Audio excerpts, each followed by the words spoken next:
pada ibadah kita kepada Allah Subhanahu wa taala. Hadis yang ke-148. Wa an Abi Abdullah Jabir bin Samurah radhiyallahu anhu qala kuntu usalli ma'an nabi sallallahu alaihi wasallam as-salawat. Dari Abi Abdullah Jabir bin Samurah radhiyallahu anhu, dia berkata, kuntu usalli ma'an nabi sallallahu alaihi wasallam as-salawat. Jadi kata beliau pernah melaksanakan sholat bareng sama Nabi beberapa kali, Bu. Ya. Kemudian fakanat sholatuhu qasdan wa khutbatuhu qasdan. Dan dia menyaksikan dan mengikuti dari apa yang menjadi kegiatan Nabi Muhammad SAW di dalam sholatnya. Fakanat sholatuhu qasdan.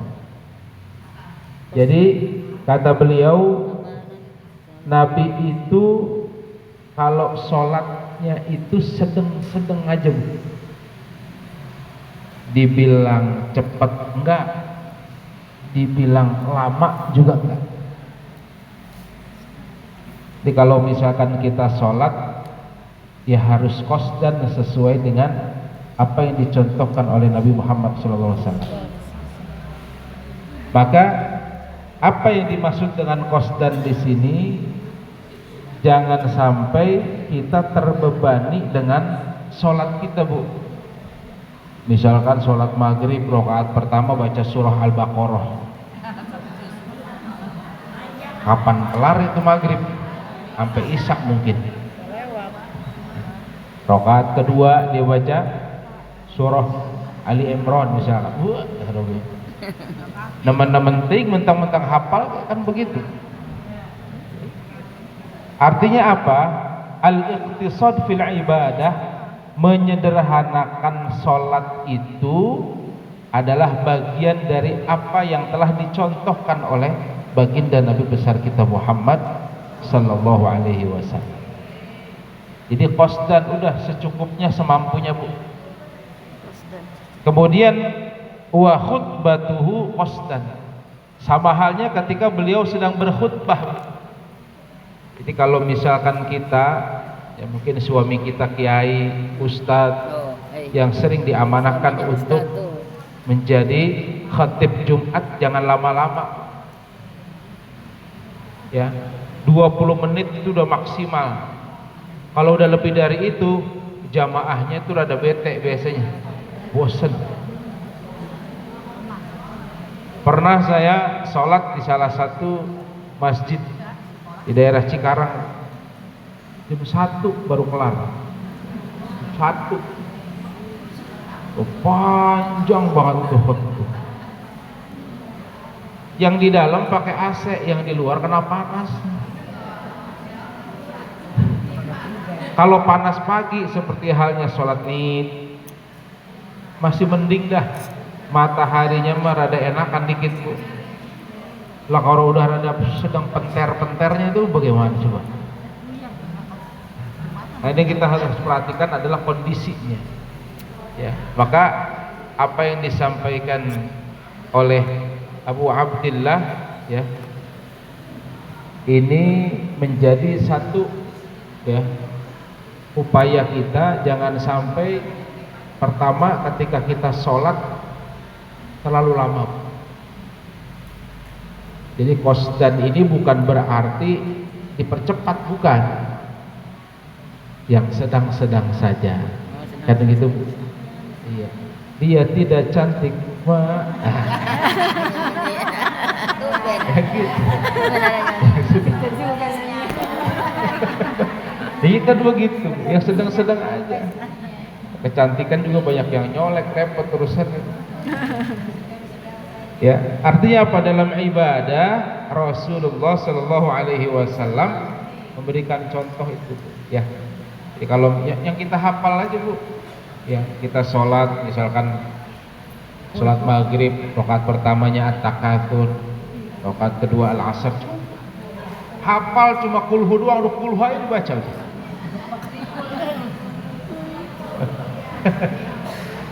Nah, artinya apa? Bahwa khosdan di sini ya itu adalah bagian daripada upaya meringankan ibadah kita. Jadi jangan mempersulit ibadah kita Bu. Kita udah hafal surah Yasin, kita udah hafal. Ya kalau sholat sendiri ya silakan aja kalau mampu.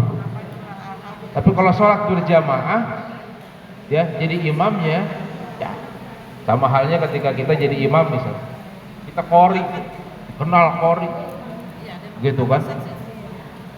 Ketika dia sholat maghrib, bacaannya sesuai dengan profesi dia sebagai qori. Bu, baca bismillahnya aja kagak cukup 1 menit.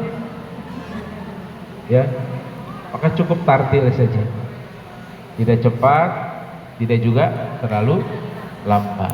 Ya, diajarin sama Rasulullah kayak begitu. Makanya banyak sekali hadis-hadis yang menerangkan tentang halnya sama dengan kegiatan seharian kita, bahwa jangan sampai kita berlebihan. Innallaha la yuhibbul musrifin. Sesungguhnya Allah tidak suka kepada orang-orang yang berlebih-lebihan. Pakaian, gaya pakaian kita, ya. Kemudian sama halnya juga dengan ketika kita mendapatkan kenikmatan yang Allah Subhanahu wa taala berikan kepada kita, ya, maka apa? Hiduplah dengan sederhana. Ya.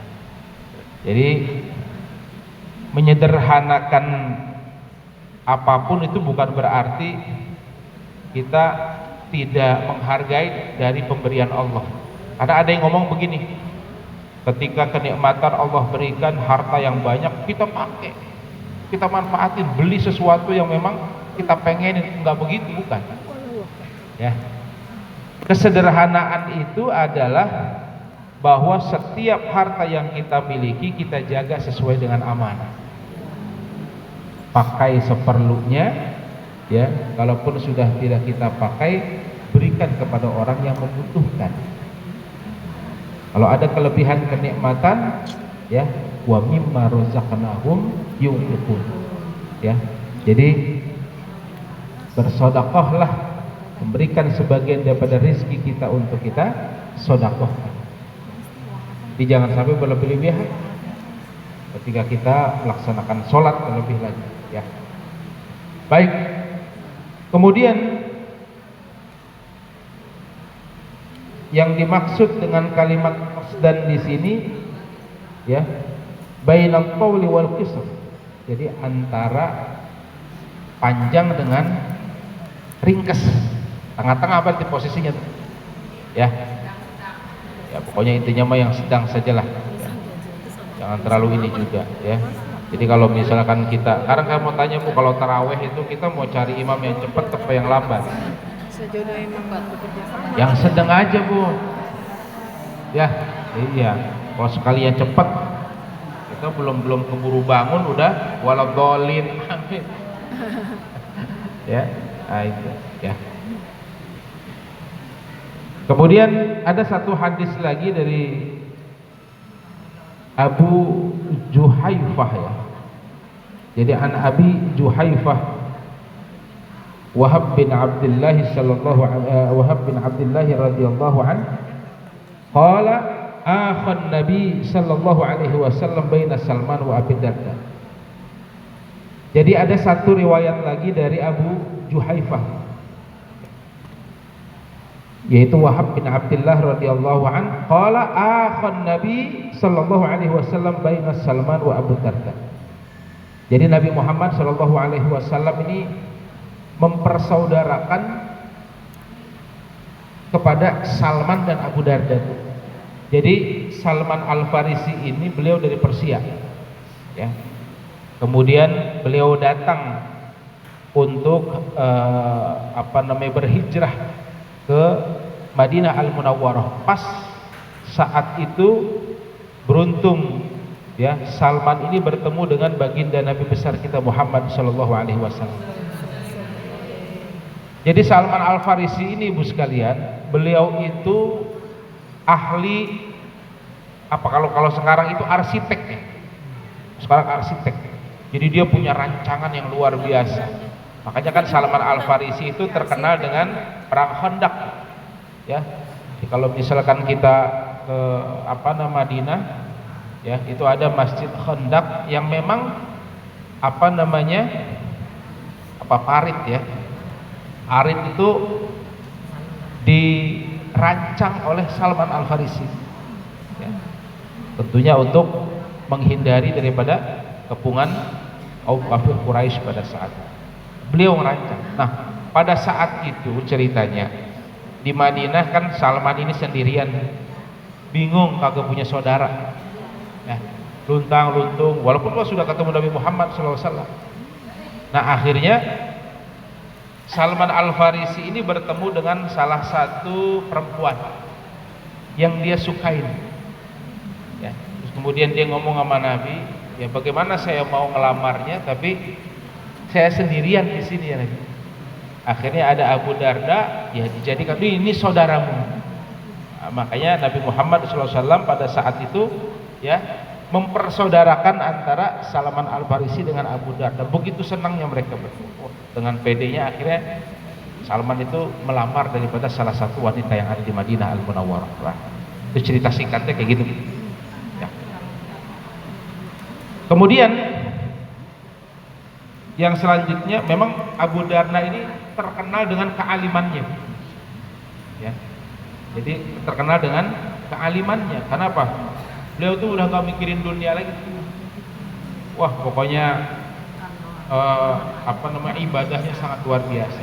Maka kata di dalam hadis ini katakan fazara Salman Abu Darda. Suatu ketika Salman Al-Farisi ini berkunjung ke siapa? Ke Abu Darda, ke rumahnya. Ya. Kemudian faro'a Ummad Darda mutabaddilah. Kemudian ketika dia mampir ke rumah, berziarah, berkunjung ke rumah Abu Darda, dia ngeliat bininya, Bu. Bininya pakaiannya kusut, ya, jadi mutabaddilah. Mutabaddilah itu kusut, udah kagak dirawat pisan tuh, ya kan? Kemudian ya faqala ma sya'nuka. Kemudian ditanya sama Salman, ya, apa yang beliau sampaikan, dan pertanyaan yang beliau sampaikan itu ma sya'nuki, ya, ma sya'nuki.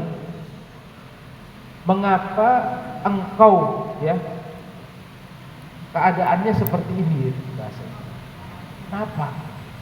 Padahal Abu Darda itu terkenal dengan kealimannya, Abu Darda itu terkenal dengan kesolehannya dan sebagainya. Kenapa kamu kok berpakaian seperti tidak diurus sama sekali? Ini yang disampaikan atau dipertanyakan oleh Salman Al-Farisi. Qalat, kemudian dia berkata, akhuka Abu Darda laisa lahu hajatun fid dunya. Akhuka Abu Darda, ya saudaramu yang bernama Abu Darda itu laisa lahu hajah fid dunya. Dia udah gak punya hajat lagi di dunia. Dia kan? Dia udah punya hajat lagi, yang dipikirin di akhirat terus. Sehingga apa? Gak peduli dengan keluarganya, gak peduli dengan istrinya. Belum terserah lu pakaian apa, kayak mau kusut, kayak mau apa segala macam. Dia fokus kepada apa? Hajat dia di akhirat. Makanya laisa lahu hajatun fid dunya. Ya. Kemudian gak lama setelah dia ngobrol sama istrinya, faja'a Abu Darda fasana'a lahu ta'am. Kemudian setelah ngobrol dengan istrinya, tidak lama kemudian datang tuh Abu Darda bawa makanan. Dia habis bikin makanan. Disediakan ke siapa? Ke Salman Al-Farisi pada saat. Ya. Faqala lahu kul fa inni shaim. Makan dah, saya sekarang puasa. Begitu. Sekarang saya puasa. Ya. Kemudian apa? Qala ma ana biakil, ya, hatta ta'kul fa'kul, ya. Jadi kemudian Salman berkata apa? saya tidak akan memakan ini sampai kau makan makanan ini. Artinya makan bareng-bareng. Begitu Bu. Engkau yang sediakan makan, ayo bareng-bareng makan dulu bareng situ. Ya. Kemudian falamma kana al-lail dhahaba Abu Darda yaqum. Ya. Kemudian suatu saat itu Salman ini bersama dengan Abu Darda pada malam hari. Ya. Jadi falamma kana al-lail dhahaba Abu Darda yaqum. Kemudian ketika itu Abu Darda bangun dan jarang tidur, gelisah tidurnya. Ya kalau hitungan kita setiap jam bangun lagi begitu kan. Kemudian kata Salman apa? Faqala lahu nam. Tidur. Ngapain lu bangun baik? Pikiran utang. Pikiran apa kan begitu. Ya. Kemudian 6, habis itu ditarik sama Salman. Tidur lagi dia, Bu. Ya. Summa dhahaba, kemudian bangun lagi dia. Ya. Dia bangun lagi tuh. Jadi ketika itu Salman pergi, nggak lama tidur lagi. Nggak lama bangun lagi. Udah ditidurin, bangun lagi. Salman agak oleh dikit langsung bangun. 6, balik lagi kata tidur lagi. Ngapain sih? Udah tidur aja. Gitu kan. Kemudian falamma kana min akhir lail qala Salman, kemudian di sepertiga malam ya, baru tuh Salman bangunin Abu Darda. Bangun kata beliau ya. Kumil an. Ayo bangun sekarang. Ya kan? Semalam itu bangun tidur kan, ya kan? Fasalliya jami'an, maka ayo kita sholat bareng-bareng, bahasa begitu ya. Faqala lahu Salman, ya, apa yang disampaikan oleh Salman kepada Abu Darda? Beliau mengatakan inna li rabbika 'alaika haqqan, ya, sesungguhnya ya, Tuhanmu punya hak. Kemudian wa inna li nafsika 'alai haqqan, dirimu juga punya hak, ya. Wali ahlika 'alaika haqqan, dan keluargamu juga punya hak, ya.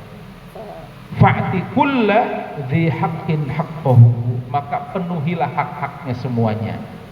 Jangan engkau hak Rabbmu saja yang engkau berikan haknya, tapi di situ ada dirimu, ada keluargamu yang mereka punya hak untuk engkau berikan haknya kepada mereka. Artinya apa, Bu? Nah, bahwa yang namanya ibadah, ya, bagus kalau kita istiqomah, bagus kalau kita penuhi, ya. Apalagi tadi itu Abu Darda sangat rajin sekali. Jadi bangun itu mau sholat, bangun mau sholat. Ya. Tapi kata Salman ini apa?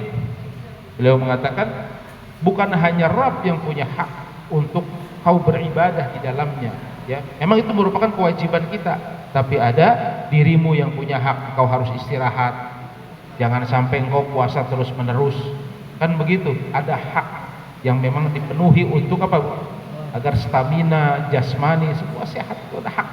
Jadi kalau misalkan kita istiqomah, saya pengen puasa, apalagi bahasanya puasa putih ya, gitu kan, nggak makan apa-apa, cuma hanya air putih doang misalkan, ya, pakai nasi dan sebagainya. Ada hak di situ, Bu, badan kita, Bu, ya. Jadi jangan sampai kita tunaikan apa yang memang menjadi kewajiban kita, ataupun kita ingin dekat kepada Allah, tapi kita melalaikan daripada hak-hak yang lain. Sekarang ini lagi ramai, Bu. Ya, mungkin mohon maaf kalau misalkan suaminya ada yang ikut dalam kegiatan jamaah tabligh. Ya, secara keseluruhan bagus, khuruj dia. Ya. Tapi di situ ada hak, ya, Bu. Ada hak yang harus li ahlika.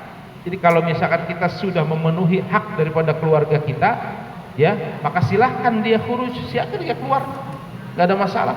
Mau beberapa hari, mau mungkin ada yang 1 bulan, ada yang sekian bulan, tapi penuhi hak dulu, ya. Kita punya kewajiban untuk memenuhi hak daripada keluarga kita terlebih dahulu. Jangan sampai apa? Udah saya mau pasrah sama Allah. Allah yang ngasih kehidupan. Betul. Ya. Nah, akan tetapi disinilah ya fungsi kita sebagai manusia. Kenapa Allah menciptakan kita bukan hanya sekedar bentuk daripada jasad yang saat ini kita penuhi bersama, tapi juga ada otak, ada akal yang dimana kita untuk berpikir, bekerja, ada tangan, kaki dan sebagainya, yang itu semuanya punya hak yang sama. Ya, maka dari itu bagus kita dalam beribadah memenuhi hak kita ya kepada Rabb. Akan tetapi jangan sampai kita lupakan hak kita untuk diri kita, hak kita untuk keluarga kita. Ya.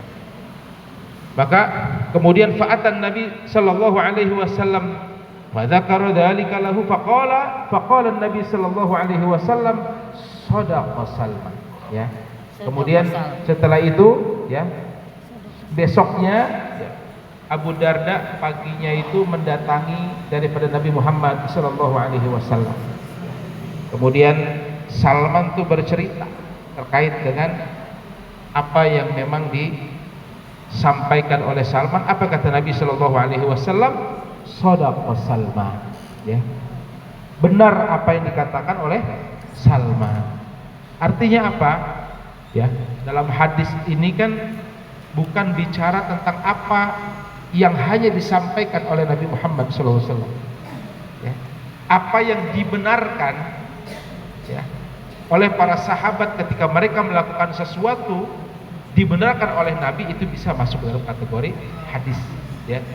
Maka tentunya di sini ibu sekalian yang dirahmati oleh Allah Subhanahu Wa Taala, bahwa apa? Ya, perilaku, akhlak ya, para sahabat Nabi tentunya mencerminkan daripada akhlak baginda Nabi besar kita Muhammad Sallallahu Alaihi Wasallam. Begitu juga terkait dengan ibadah kita, Bu. Ya, sama hal yang ngaji kita, Bu. Nah, ibu sekarang ngaji dari pagi sampai sore, duduk baik, pegel nggak? Oh, 1 jam aja bangunnya susah banget, ya Bu ya. 1 jam aja bangunnya susah banget. Ada yang nyari tiang dulu, ya Bu ya. Nggak langsung bangun, nggak. Ada yang sebelah kanan dulu, kiri dulu, atau bagaimana. Pas bangun, iya, ada. Ya. Nah, makanya ikhtisad fil ibadah, ya. Maka sederhanakan ibadah kita, Bu. Ya. Jadi kalau yang terpenting apa? Yang terpenting ibadah kita sudah kita penuhi sesuai dengan syarat dan rukunnya. Ya. Baik ibadah yang sifatnya wajib maupun ibadah yang sifatnya sunnah, apapun itu. Ya. Jadi dalam hadis ini Rasulullah Shallallahu Alaihi Wasallam memberikan arahan kepada kita melalui hadisnya bahwa setiap ibadah kita ya jangan terlalu berlebihan. Pernah saya sampaikan di momen-momen yang bukan pengajian bulanan ya. Jadi bahwa ketika kita beramal, berzikir kepada Allah ya, mungkin Bapak Ibu sekalian misalkan ada amalan-amalan yang diijazahkan kepada ibu ya, kan banyak tuh biasanya kita ke Kiai A, ke Kiai B, nih udah amali biar rezeki lu mateng, biar apa namanya banyak ininya dan sebagainya, gitu loh bahasa. Baca nih sesuai dengan ini. Misalkan bacaannya itu sekalinya baca bisa 10.000 bahkan 100.000 kita baca segala macam. Nah, apakah itu berlebihan? Tidak kalau kita mampu. Ya, tidak kalau kita mampu. Tapi kalau kita nggak mampu, jangan dipaksakan. Gitu. Kan yang terpenting apa? Ya, kata Nabi Shallallahu Alaihi Wasallam, ya, bahwa setiap ibadah itu bukan banyaknya, tapi istiqomahnya. Ya, jadi istiqomahnya, adwamuhunya, dawamnya, Bu. Jadi kalau misalkan istiqomahnya itu yang penting sedikit lah. Kita zikir ba'da shalah cukup baca apa namanya takbir, tahlil, tahmid sekian kali udah cukup. Selesai. Kita istighfar kepada Allah ya, apapun itu. Tambah lagi dengan kita bersolawat kepada Nabi Muhammad Sallallahu Alaihi Wasallam. Banyak sekali sebenarnya zikir-zikir. Bahkan ketika kita sambil jalan luar biasa ya. Maka yang harus kita tanamkan dalam diri kita itu ya, jangan sampai kita berlebihan dalam ibadah kita. Ya, intinya apa? Ibadah sesuai dengan kemampuan kita. Saya nggak mampu buat sholat 5 waktu, itu namanya malas. Beda itu kalau kita bicara kewajiban dalam ibadah, maka laksanakan. Ya, kalau hal-hal seperti itu. Tapi yang sifatnya lebih dari itu, Bu. Ya Ibu, sholat duha misalkan, kan sunnah. Kalau sholat duha misalkan masuk dalam kategori wajib 8 rakaat, maka kita harus laksanakan 8 rakaat misalkan. Tapi kan sunnahnya kan per 2 rakaat. 2 rakaat misalkan saya udah kagak kuat, udah selesai. Yang penting apa? Yang penting rutinnya, Bu. Istiqomahnya. Jadi kan kadang kita ini istiqomahnya yang susah, Bu. Ya, istiqomahnya yang susah. Nah, lalu sebenarnya kan kalau kata Syekh Mutawalli Asy-Sya'rawi, ya, beliau pernah menyampaikan, dan ini sudah pernah saya sampaikan juga, bahwa kalau kita pengen merasa butuh dalam ibadah, ya, kuncinya itu adalah adah. Apa, Bu? Adah. Biasakan terlebih dahulu. Jadi kalau misalkan kita sholat, ya, sunnah duha, kalau nggak biasa susah. Apalagi sholat tahajud, kalau kita nggak biasa susah. Udah bangun, ya, jam 3 bangun, tiba melek doang lihat jam, habis itu tidur. Atau mungkin karena kebelet dan sebagainya misalkan, ya. Nah, maka kebiasaan itulah yang bisa menjadi tolok ukur kita bahwa ibadah itu menjadi kebutuhan. Maka kan sebelum ada itu kita tanamkan dalam diri kita, nawaitunya dulu. Jadi niat dulu, setelah niat, ya, insya Allah itu jadi perkara-perkara yang mudah kita dalam ibadah. Jadi yang harus kita fokuskan itu sesuai dengan amanah yang Allah ciptakan kepada hamba atau makhluknya. Apa kata Allah? Wa ma khalaqtul jinna wal insa illa liya'budun. Tidaklah aku ciptakan jin dan manusia melainkan hanya untuk beribadah. Artinya apa? Bahwa tujuan kita ibadah, gak ada yang lain.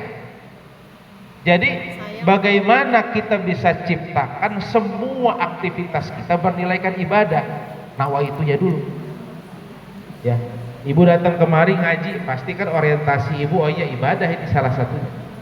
Ibu ke pasar, ya kan, karena mindset ibu ke pasar itu bukan ibadah, ya akhirnya apa?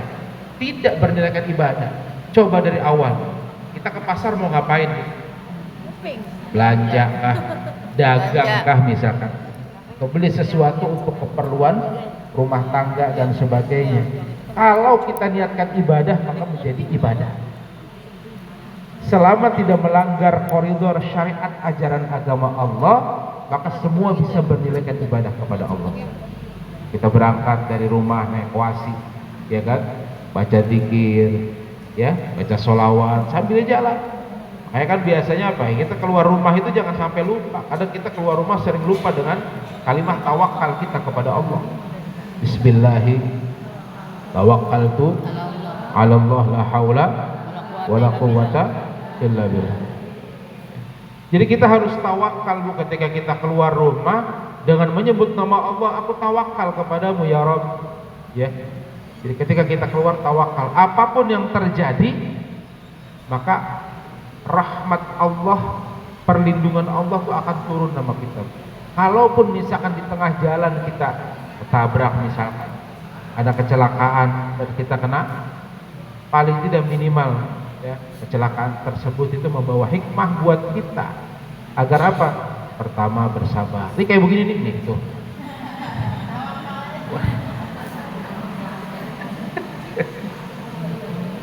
Ya, ya, memang alurnya seperti itu, Bu. Gitu kan? Ya buat apa sih umpet-umpetin kan begitu? Ya memang seperti ini. Ya. Artinya apa? Ini ujian dari Allah. Walanabluwannakum bisyai' minal khauf. Khauf ini takut. Tangan saya buntung apa enggak? Tangan saya kemarin juga awalnya saya pikir enggak ada jahitan, ternyata harus dijahit. karena tangan saya geruak atau geruak, Iya, tahu. robeknya luar biasa. Ujian dari Allah. Langsung Ya. merinding. Ditambah memang ya dengan banyaknya sekali ujian yang lain. Namun apa? Wa basyiris sabirin. Allah akan berikan kabar gembira ya dengan kesabaran kita.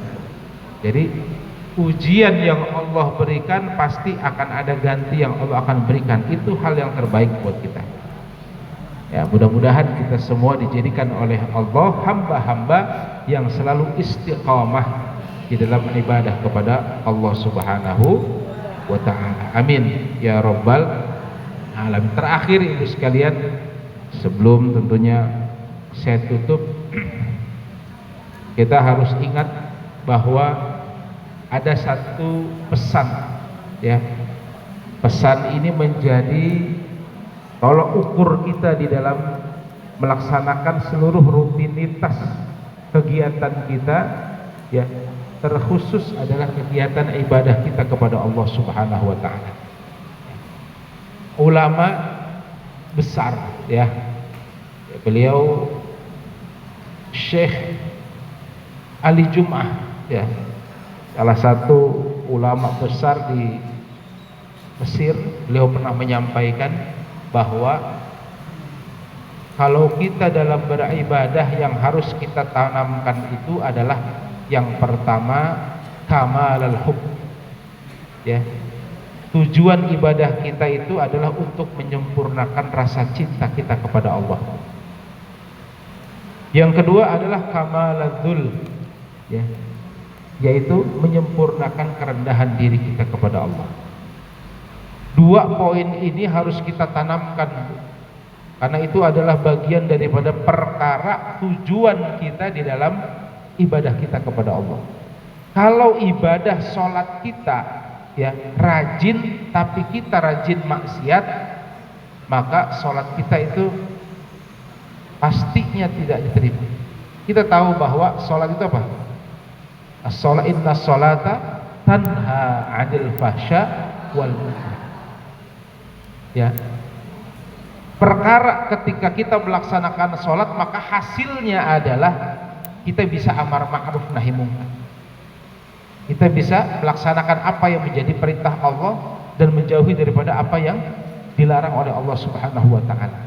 Maka ketika sholat kita menjadi wasilah kebaikan kehidupan kita, semakin sempurna rasa cinta kita kepada Allah, semakin merendahkan diri kita di hadapan Allah, maka itu adalah bagian daripada kesempurnaan kita dalam ibadah kepada Allah Subhanahu wa ta'ala. Jadi kalau misalkan ibu merasa ya bahwa sholat itu adalah bagian dari kebutuhan kita, alhamdulillah ya. Kadang ada orang yang merasa sholat itu jadi beban, ada orang yang merasa ibadah-ibadah yang memang seharusnya kita lakukan itu jadi satu hal yang tentunya mungkin saat ini kita lalai dalam melaksanakannya. Maka kalau memang masih seperti itu, perbanyaklah kita istighfar kepada Allah Subhanahu wa ta'ala. Bisa jadi sholat kita ya bukan menjadi penyelamat kita. Kita rajin sholat tapi tidak memenuhi daripada apa yang menjadi tolok ukur kita sebagai hamba Allah Subhanahu wa ta'ala ya. Maka kalau kita mengaku kehambaan kita kepada Allah, yaitu tadi wa ma khalaqtul jinna wal insa illa liya'budun ya. Mudah-mudahan kita menjadi hamba-hamba Allah yang senantiasa istiqamah dalam ibadah kepada Allah Subhanahu wa ta'ala. Amin ya rabbal alamin. Ada pertanyaan Bu? Yang Nabi itu qasdan ya. Kemudian khutbahnya Nabi juga qasdan. Tapi di Mekah maupun di Madinah ya, bacaannya itu panjang-panjang. Ya. Ya. Jadi di Mekah dan Madinah itu sekarang begini saya tanya, Ibu merasa nikmat nggak? Kalau di Mekah memang nikmat banget. Iya, Enak. Merasa nikmat nggak kita melaksanakan sholat di Masjidil Haram dan Masjid Nabawi? Nikmat banget.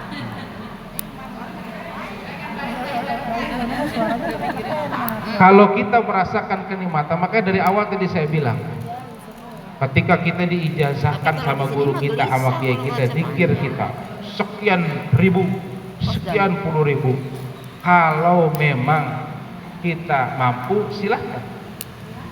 Makanya di Masjidil Haram itu banyak fasilitas pendukung. Kalau memang orang nggak kuat dengan berdiri, dia ada tempat duduk yang memang disediakan. Ya, udah kalaupun memang tidak ada tempat duduk, bisa duduk di bawah. Bahkan sebenarnya kan begini, kalau kita bicara Masjidil Haram, Masjid Nabawi itu bukan bicara tentang bagaimana pendek atau panjangnya bacaan dari imam tersebut, tapi Allah berikan kemampuan untuk meraih pahala yang luar biasa, dan itu tidak didapatkan di masjid-masjid yang lain. Gitu. Jadi kalau misalkan kita sholatnya hanya sebentar, sayang. Ya, bahkan kita bisa menikmati bagaimana kekhusyuan kita di dalam sholat dengan bacaan-bacaan imam yang sangat luar biasa. Tapi memang biasanya imam-imam tertentu akan melihat, kayak misalkan musim panas dia akan mempercepat, ya. Atau mungkin ada momen-momen misalkan mau hujan dan sebagainya, dia akan mempercepat. Bahkan pernah itu saya sholat di Masjidil Haram pada hari Jumat, ya, suratnya itu surat pendek semua. Yang pertama surah Al-Asr, yang kedua surah Qul pada. Nah, cepet banget. Kenapa? Karena saking panasnya. Saking panasnya. Nah, artinya apa? Kalau di Masjidil Haram, Masjid Nabawi, ya tentunya ini kan bicara tentang bagaimana, tentang kemampuan kita dalam beribadah. Kalau di sana kan tujuan kita ngapain? Di sana kan bukan bekerja kita. Di sana kan kita fokus ibadah kepada Allah. Di sana kita fokus untuk menunaikan ibadah yang justru kalau bisa, kalau memang kita mampu fisik kita, mungkin tidak makan, tidak minum, kita fokus di misalkan di Masjidil Haram maupun di Masjid Nabawi. Artinya apa? Bahwa memang setiap kita ini punya masing-masing sesuai dengan kadarnya. Kemarin bulan Ramadan kemarin, mungkin nanti ada Bu Hajiwati, ada beberapa dari yang, ya artinya sholat taraweh yang biasanya itu sekian puluh rakaat, kemarin itu hanya berapa? 11. Diperpendek, ya, diperpendek semua. Kenapa? Karena melihat situasi dan kondisi. Nah, makanya kan kalau dalam hal ini, dalam ibadah itu, lihatlah kondisi fisik kita, lihatlah kondisi sekitar. Sama halnya ketika imam di masjid, nah kan imam, karena beginilah contoh Bu, di masjid kita rata-rata kan yang makmumnya paling depan rata-rata orang tua semua. Kalau bacaan kita panjang, kesian mereka. Begitu juga dengan bacaan misalnya terlalu cepat, ya kesian juga kan gitu. Makanya kosdan di sini nggak ada tuh imam-imam Masjidil Haram pun membaca secara lambat, enggak. Semua tartil, ya. Semua seperti bacaan murotal dan sebagainya. Nah, jadi intinya apa? Bahwa berbeda, jangan disamakan antara ibadah di Masjidil Haram dengan ibadah yang sesuai dengan kemampuan kita, berbeda. Qasdan di sini yang dimaksud oleh Nabi Muhammad SAW, silahkan beribadah sesuai dengan kemampuan kita. Ya. Maka kalau kita bicara tentang kewajiban, maka kewajiban tersebutlah yang harus kita jalankan. Karena gini, di Masjidil Haram itu Bu, hotelnya banyak. Bahkan ada hotel yang jauh, ya, jalan kaki butuh sekian menit, ya kan? Kalau misalkan imam cepat, dia jalan kaki dari hotelnya akan selesai sholatnya berjamaah, nggak akan dapat sholat jamaahnya, kan begitu. Makanya ada tujuan-tujuan tertentu pastinya imam-imam Masjidil Haram maupun Masjid Nabawi untuk memperpanjang sedikit bacaan daripada yang dibaca oleh imam. Ya, kenapa? Karena memang banyak orang berbondong-bondong. Karena di sana orang di sana fokus kepada apa? Ibadah. Tak ada yang lain. Tak ada yang lain. Yang dagang pun menunggu waktu sholat. Makanya nikmat, sungguh nikmat orang yang bisa merasakan dalam hidupnya pernah laksanakan sholat di Masjidil Haram maupun Masjid Nabawi. Jadi intinya adalah tentunya berbeda situasi dan kondisinya, Bu. Ya. Menyesuaikan di sini adalah menyesuaikan sesuai dengan kapasitas kemampuan kita agar tidak. Makanya tadi kan dikasih contoh ya Abu Darda, jangan sampai gara-gara ibadah kita berlebihan akhirnya kita tidak memperhatikan diri kita. Ya, kita nggak tidur sholat tahajud gitu kan, anak terus berzikir kepada Allah sampai dengan pagi nggak tidur, akhirnya hak badan kita nggak dapat, ya hak keluarga kita juga nggak dapat. Karena apa? Karena Tadi hadis saking keberapa sibuknya tadi? kita. Hadis keberapa? Jadi kalau misalkan ada suami kita, keluarga kita yang seperti itu, tegurlah dengan hadis Nabi ini, Bu. Ya, bahwa Nabi Muhammad SAW dengan diceritakan antara Salman Al Farisi dan Abu Darda bahwa dalam ibadah silakan kewajiban kita, tapi tidak berlebihan. Cukup Bu ya? Ada lagi? Oke. Wallahu a'lam bishawab. Baik, teman sekalian dirahmati oleh Allah Subhanahu wa taala. Mari bersama-sama kita angkat kedua telapak tangan kita seraya berdoa kepada Allah Subhanahu wa taala. Mudah-mudahan pertemuan kita ini membawa manfaat, maslahat, tentunya pertemuan yang dari sisi ilmu ya yang telah disampaikan oleh guru-guru kita bermanfaat dan bisa kita realisasikan di dalam kehidupan kita sehari-hari. Dan tentunya kita doakan kepada keluarga kita, saudara kita yang saat ini sedang sakit, mudah-mudahan Allah angkat penyakitnya. Wabil khusus kepada Ibunda Hajah Marfuah ya, saat ini masih dalam kondisi sakit, yang mana insya Allah pada siang hari ini beliau jadwal ke rumah sakit untuk proses MRI. Mudah-mudahan nanti pasca MRI akan ada tindak lanjut progres apa yang akan dilakukan oleh pihak medis. Ya, mudah-mudahan yang terbaik untuk Ibunda Hajah Marfuah segera diangkat penyakit beliau. Ya, mohon keikhlasan kiriman suratul Fatihah untuk beliau setiap ba'da shalah ya, setiap momen-momen tertentu agar beliau diberikan kesehatan. Amin. Al-Fatihah.